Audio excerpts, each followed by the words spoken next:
Hi guys, my apologies for ending the last video so abruptly. I actually thought that I was still recording, but my mic was off, so the audio would have stopped short. But this is part 2 of the last video that I uploaded about the Broderick case, Dan and Betty Broderick, and the Broderick versus Broderick divorce that took place in 1989 and that ended, sorry, not 1989, in the 1980s, and that ended in 1989 and ended in murder. So there was something that I wanted to share with you guys. There's a clip from an Oprah Winfrey interview.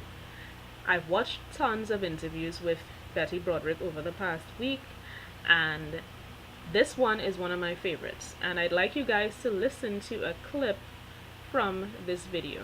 A clip that not only is very telling about Betty Broderick's state of mind. Like, you can tell if you're familiar with borderline personality disorder, you can tell when you listen to Betty talk that this is a woman who suffers from BPD, undiagnosed BPD.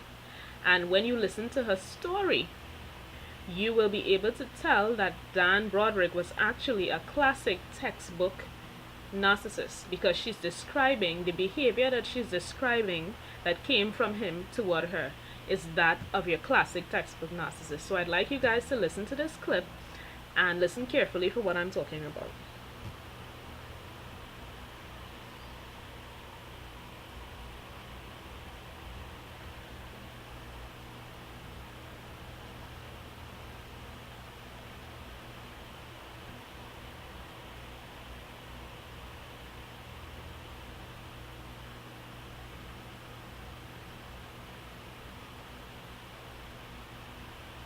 Crazy. I was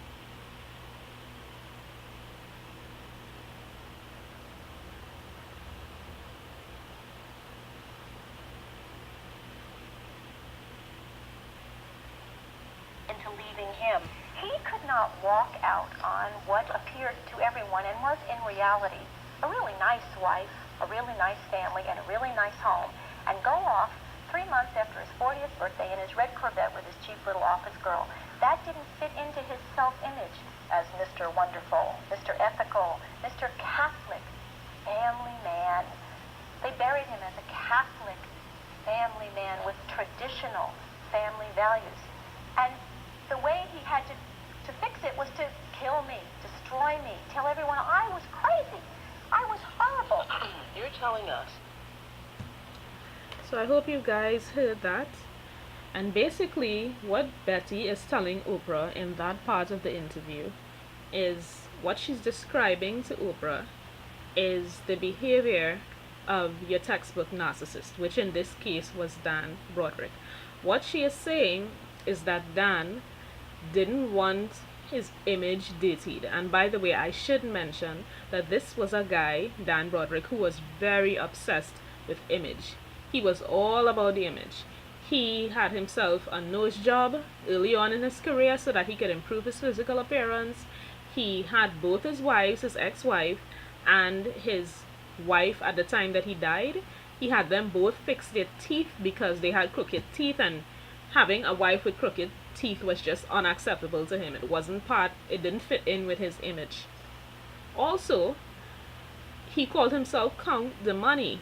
So, I mean, could you guys really take someone seriously who called themselves Count the Money? I mean, come on. The guy was obsessed with his image. He was narcissistic. Anyone could have seen that.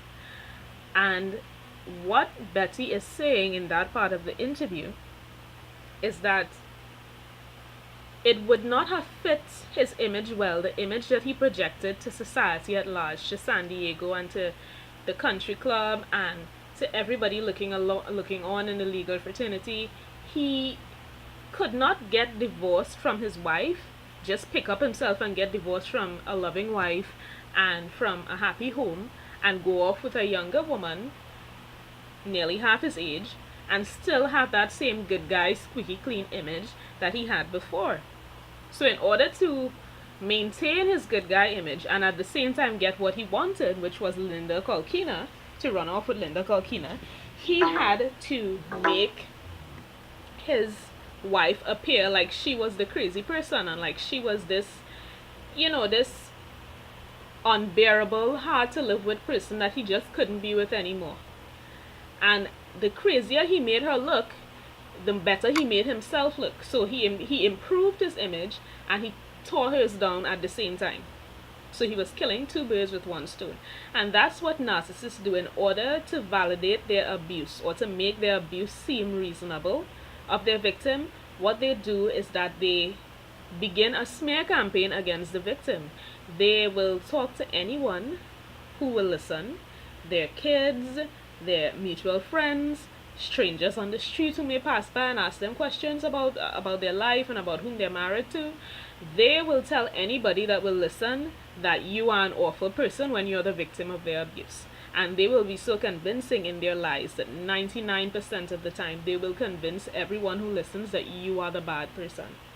So by doing this to Betty, by starting this smear campaign as most narcissists do, Dan Broderick was able to make what he considered a clean break.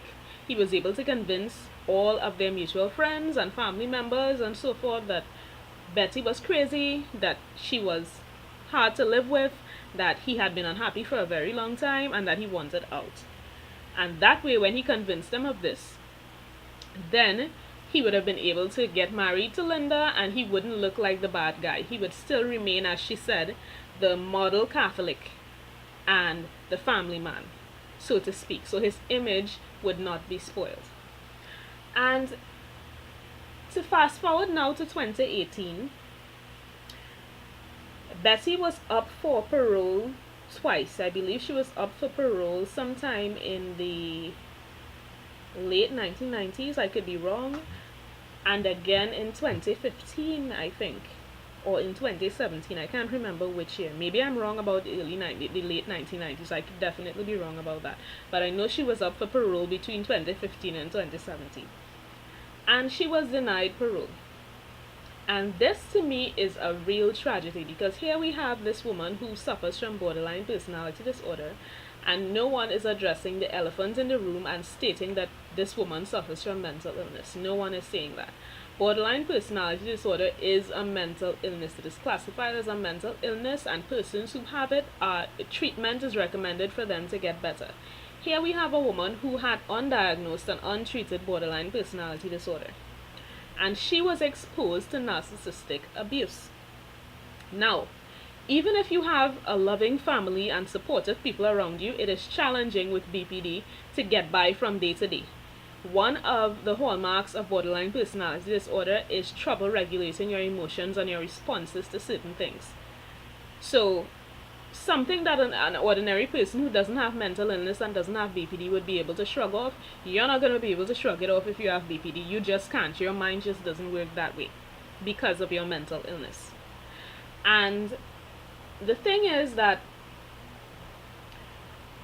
when you listen to Betty in her interviews, in many of her interviews, what a lot of people would comment about and what a lot of people would say about the way she talks and the way she describes Dan is, this woman really sounds crazy. It sounds like she was reading in too much into everything that her husband said and did, and she was watching his actions too closely, and everything for her seemed like he was trying to manipulate her, and she was just crazy.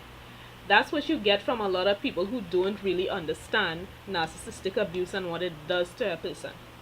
And only if you have suffered through narcissistic abuse yourself, then what Betty is saying about Dan and about the abuse that he put her through makes perfect sense. Because you as the abuse survivor, you as the person who survived the narcissistic abuse, would have been exposed to something similar at the hands of your narcissistic abuser. You would have been gaslighted, you would have been lied to, you would have been made to feel as if your reality doesn't exist, and that the only reality that exists is the one that is in the mind of the narcissist. She mentioned in that same interview with Oprah Winfrey that Dan lied a lot about the past. He would say that things that happened never happened, and he would say that things that never happened did. And she said that that was one of the things that she couldn't stand about him, the fact that he tried to rewrite her past. And that is very typical of a narcissist. Narcissists will try to rewrite your entire past. They will try to make you think that the way you remember something isn't the way it happened. And they will insist that you're the one who's remembering it wrong and that it didn't happen that way. That's part of their crazy making behavior. And people who have gone through narcissistic abuse understand what it's like to have this narcissist manipulate you in this manner, and the crazy making behavior and the gaslighting, we get it, we understand. And if that type of thing is difficult, that type of abuse is difficult, even for an ordinary person, and even an ordinary person who doesn't suffer from BPD is going to feel like they're losing their mind if they're exposed to that type of abuse long enough. Imagine how much worse it is for somebody who suffers from borderline personality disorder, someone who already has trouble regulating their emotions, being exposed to this type of gaslighting and this type of manipulation. That person is going to come unhinged. And that is what happened to Betty. She came unhinged because she could not take the abuse anymore, and she had a mental breakdown. And the thing is that it's really sad. The whole thing is really tragic, because this woman was not given the help that she needed. Mental help was not made accessible to her.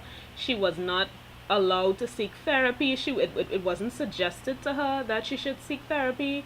Nobody hinted to her that, okay, maybe you suffer from mental illness, maybe you have borderline personality disorder. If it had been put across in that manner, I think it would have been easier for her to swallow than for persons to say to her, you know, you're crazy, you're a nut job. Nobody wants to be told that they're crazy and they're a nut job. That's not going to get them into therapy. That's not going to make them seek the help they need.